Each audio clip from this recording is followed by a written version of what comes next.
Nyt meillä on ilo ja kunnia pyytää koulutusyrittäjällä Tuville. Hyvä on, no niin.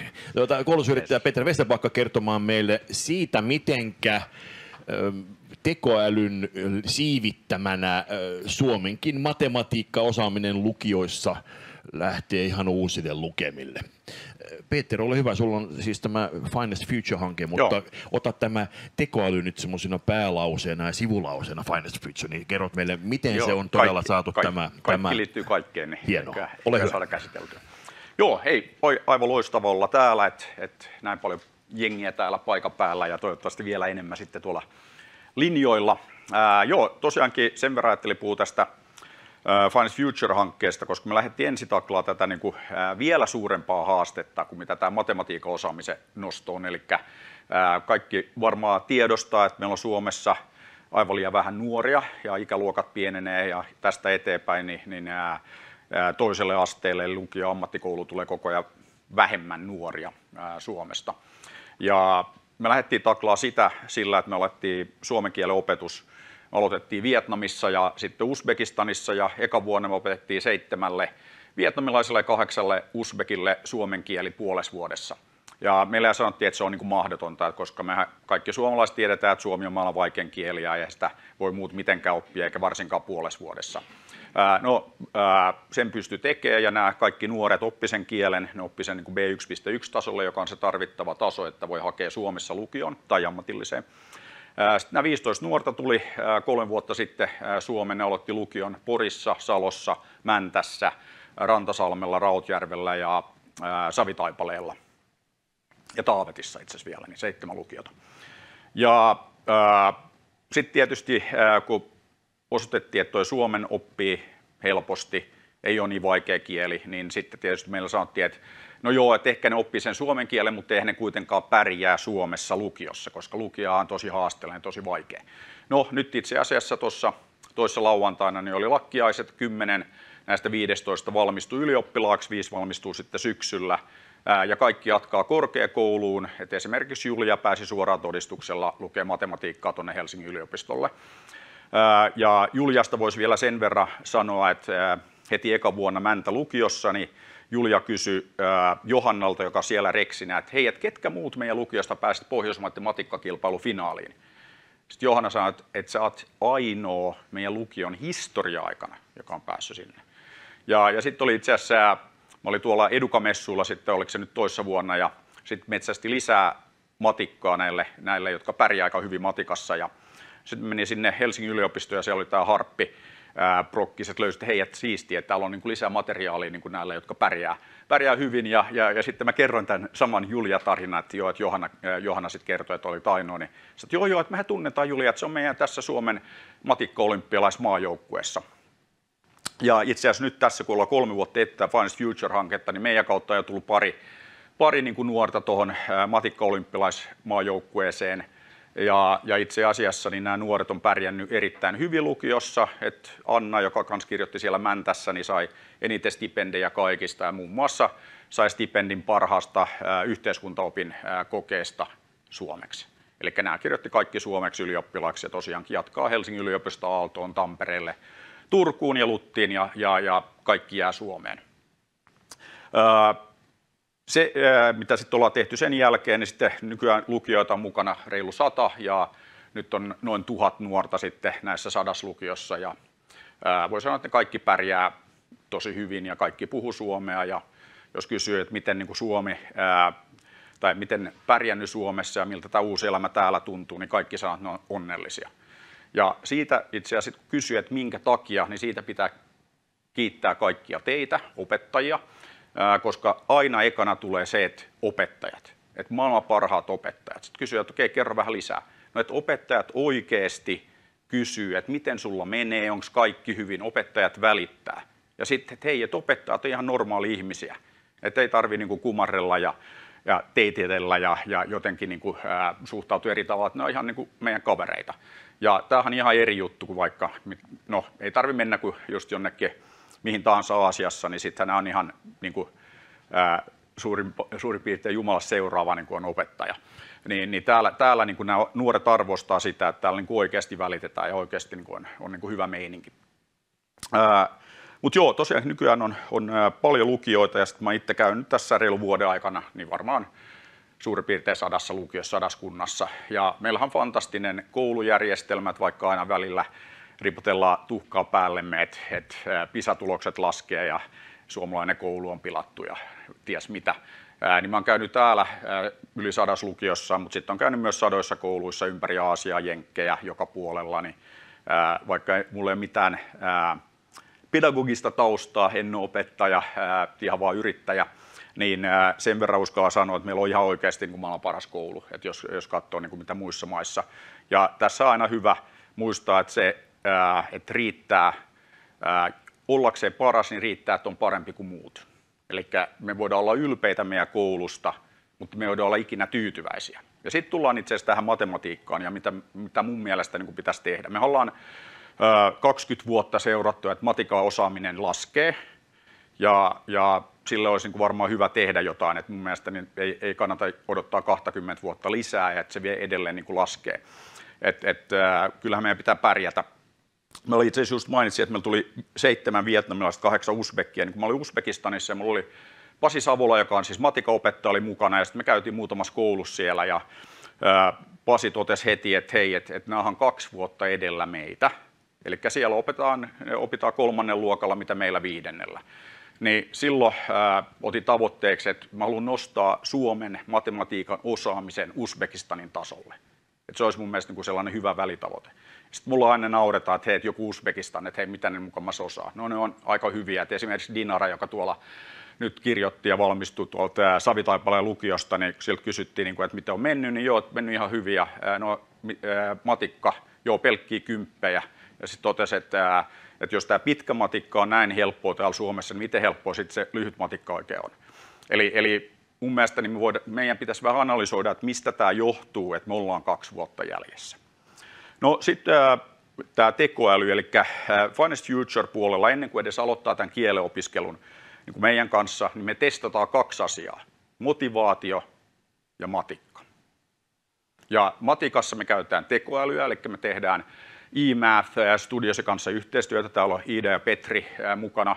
Me ollaan alusta asti käytetty eMathia. Me analysoidaan, me tehdään tekoälyn avulla todella tarkka kartta, graafinen osaamiskartta kaikista opiskelijoista, että mitä ne osaa ja mitä ne ei osaa matikassa. Ja ihan vaan sellainen mielenkiintoinen niin kuin havainto siinä, että eMath on tehnyt vuosikausia, perustuu tutkimukseen, mitä on tehty Turun yliopistossa ja Åbo Akademiissa, eli ihan niin kuin akateemisesti validi juttu, niin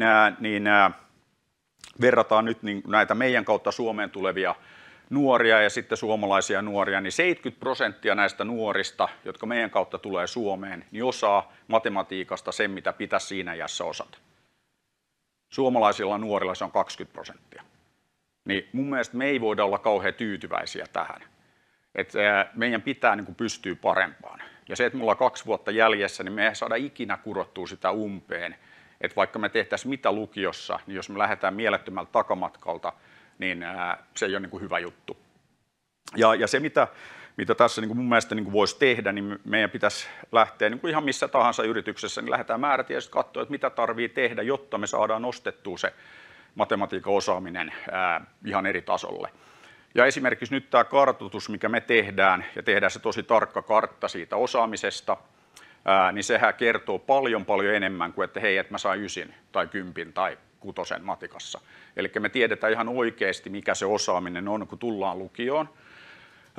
Ja sitten sen jälkeen myös, kun meillä on se kartta, niin sehän ei ole mikään staattinen juttu, vaan sitten me voidaan lähteä sieltä, klikataan syvemmälle, katsotaan, että hei, mä osaan tätä, sitten tekoäly, tukiäly alkaa opettaa sulle ja kertoo, että miten sä pääset eteenpäin, miten sä voit korjata ne gapit, mitä sulla on sun osaamisessa. Ja tämä on niin kuin mun mielestä sellainen, mitä ei ole mitään syytä, miksei me pystyttäisi tekemään tätä niin kuin kansallisella tasolla ja oikeasti ottaa tavoitteeksi, että nähdään pieni parannus joka vuosi. Ei tästä tarvitse odottaa 20 vuotta ja sitten katsotaan, että miten kävi, vaan ihan niin kuin missä tahansa organisaatiossa, että halutaan kehittää sitä toimintaa ja sitä tasoa, niin lähdetään tekemään. Ja yksi, mikä on niin kuin tärkeä tässä, tuossa tuli paljon niin kuin näitä OpenAI, ChatGPT:tä ja Copilotteja ja kaikkia näitä muita jenkkihärpättimiä, ja ne on ihan jees ja niiden päällä on hyvä rakentaa, mutta yksi mikä mun mielestä, mitä meidän pitäisi myös muistaa, että mehän ollaan oltu tämän koko tekoälypuolen niin kuin edelläkävijöitä Suomessa. Me ollaan keksitty nämä itse propagoivat neuroverkot, tai nämä neuroverkot silloin aikanaan 70-luvulla, ja sitten itse organisoiduvat verkot sitten vähän myöhemmin. Eli meillä on paljon osaamista meidän korkeakouluissa ja koko tässä niin kuin yhteiskunnassa, mitä tulee tähän. Mutta siinä niin kuin just, että meidän pitäisi olla myös maailman parhaita soveltaa näitä kaikkia uusia juttuja. Ja tässä niin kuin just, jos me katsotaan niin kuin tätä historiaa vielä, niin mitään syytä, miksi me oltaisiin jo edellä kaikkia muita niin kuin tällä alueella, mutta me ollaan oltu aika huonoja mun mielestä, ja nyt enemmän perehtynyt tähän koulutuskenttään, niin meillä on maailman parhaat opettajat, mutta onko meidän opettajilla maailman parhaat välineet, jos katsotaan matematiikkaa ja kaikki näitä, niin ei välttämättä. Eli mun mielestä niin me pitäisi ihan oikeasti yhdessä katsoa, että miten me päästään ihan eri tasolle, mitä tulee tähän niin kuin matikkaan. Ja nyt tähän niin kuin liittyen vielä, nyt kun meillä on tosiaan tullut aika lahjakkaita nuoria tämän meidän Finest Future-ohjelman kautta tänne Suomeen, kaikki ei puhu vielä täydellistä suomea heti kun ne tulee, että se jatkuu se kielen oppiminen sitten niin kuin täällä lukiossa ja korkeakoulussa. Mutta moni niistä osaa tämän matematiikan aika hyvin. Niin yksi, mitä me ollaan lähdetty nyt tekemään, että nämä meidän kautta tulleet nuoret tuutoroi suomalaisia nuoria matematiikassa. Eli nämä meidän kautta tulleet nuoret oppii suomea, koska totta kai tämä tapahtuu suomeksi, ja suomalaiset nuoret oppii sitten siinä samalla lisää matematiikkaa. Että ihan tällainen niin kuin vertaisoppiminen ja opetus niin on yksi, mitä voidaan myös valjastaa niin kuin tähän niin kuin matematiikan tason niin kuin nostamiseen. Että ei tarvitse pelkästään siihen tekoälyyn ja tukiälyyn niin kuin luottaa, että tarvitaan kuitenkin meitä ihmisiä, että oppilaita, opettajia ja kaikkia. Ja tämän tyyppisiä ratkaisuja niin meidän pitäisi hakea mun mielestä niin kuin avoimin mielin, että aika usein törmää niin kuin tähän samaan asenteeseen, mitä mekin ollaan nähty nyt, että Suomi ei voi oppia, ei voi pärjätä lukiossa, jos tulee jostain muualta, ja eihän ne tietenkään jää tänne, koska hei, täällä on kylmä, ei kyllä nyt kesällä, mutta muuten, ja pimeäkin on, ja että eihän ne voi viihtyä täällä. Niin vähän sama juttu tässä, että sen sijaan, että voivotellaan sitä, että PISA-tulokset laskee ja suomalainen koulu on pilalla ja matematiikan osaaminen on laskenut 20 vuotta, niin mun mielestä niin meidän voitaisiin ihan hyvin lähteä tekemään sille asialle jotain.